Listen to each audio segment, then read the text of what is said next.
જય શ્રી કૃષ્ણ. આજે આપણે લાલ મરચાંનું ખાટું ગળ્યું અથાણું બનાવીશું. આ રીતે મેં લાલ મરચાં લઈ લીધા છે, એને ધોઈ અને કોરા કરી લીધા છે. હવે આપણે એને કટ કરી લઈશું. સરસ લાલ તાજા મરચાં લેવાના છે, ઢીલા ના હોય એવું બધું જોઈ અને પછી લેવાના છે મરચાં. તો આ રીતે મેં સરસ લઈ લીધા છે. હવે આપણે એને કટ કરી લઈશું. એની માટે આ રીતે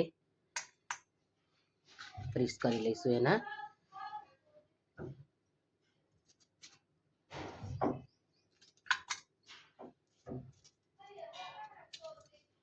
બધા મરચાંના પીસ કરી લઈશું અને બી કાઢી નાખીશું. આપણે બધા મરચાંને કટ કરી લીધા છે. હવે આપણે એમાં મીઠું અને હળદર નાખી અને મિક્સ કરી લઈશું. પછી આ મરચાંને આપણે 5 કલાક માટે ઢાંકીને રહેવા દઈશું. આ જે મીઠું અને હળદર એની અંદર ચડશે એ પ્રિઝર્વેટિવનું કામ કરશે.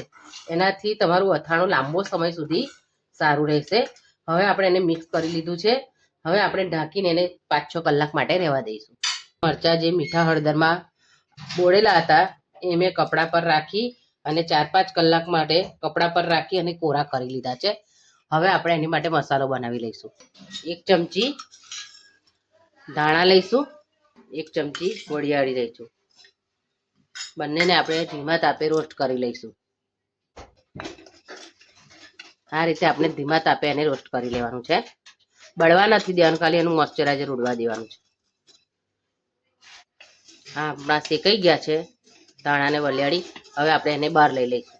ઠંડા થઈ ગયા છે. હવે આપણે મિક્સર જારમાં લઈ લઈશું. 1 ચમચી મેથીના કુરિયા, 2 ચમચી રાઈના કુરિયા લઈશું. મિક્સરમાં ક્રશ કરી લઈશું. હવે આપણે ક્રશ કરી લઈશું. આપણે તેલ ગરમ કરી લઈશું. તેલ ગરમ કરી અને ઠંડુ થવા દઈશું. આ રીતે તેલ ગરમ કરી લઈશું. હવે આપણે મરચાં કોરા થઈ ગયા છે. 1 બાઉલ મરચાં છે, આપણે લઈ લઈશું. પછી આપણે એમાં બનાવેલો મસાલો ઉમેરીશું.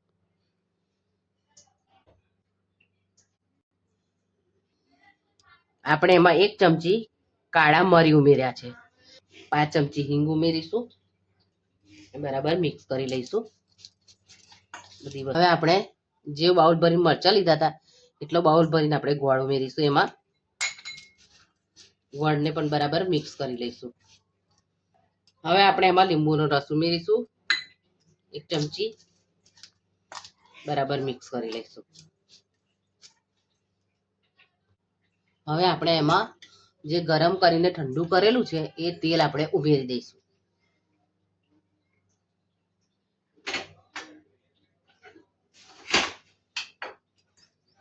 સરસ રીતે એને મિક્સ કરી લઈશું.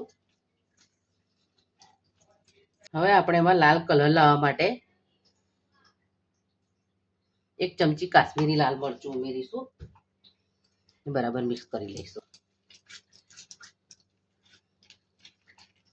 આપણું અથાણું એકદમ સરસ મિક્સ થઈ ગયું છે. હવે આપણે એને 2 દિવસ આમ જ અથાવા દઈશું અને 2 દિવસ પછી એને આપણે ઉપયોગમાં લઈશું. તો તૈયાર છે આપણું લાલ મરચાંનું ખટમીઠું અથાણું. આજે 2 દિવસ પછી તમે જોઈ શકો છો કેવું સરસ તૈયાર થઈ ગયું છે. રસો પણ એનો સરસ થયો છે. હવે આપણે એને એરટાઈટ બોટલમાં ભરી લઈશું. આ રીતે આપણે એને એરટાઈટ બોટલમાં ભરી લઈશું.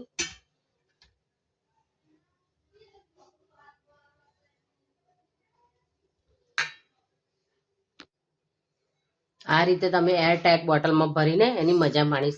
એકવાર મારી રીતે તમે ચોક્કસ બનાવજો. મારો વિડીયો ગમ્યો હોય તો લાઈક અને સબસ્ક્રાઈબ જરૂર કરજો. Thank you.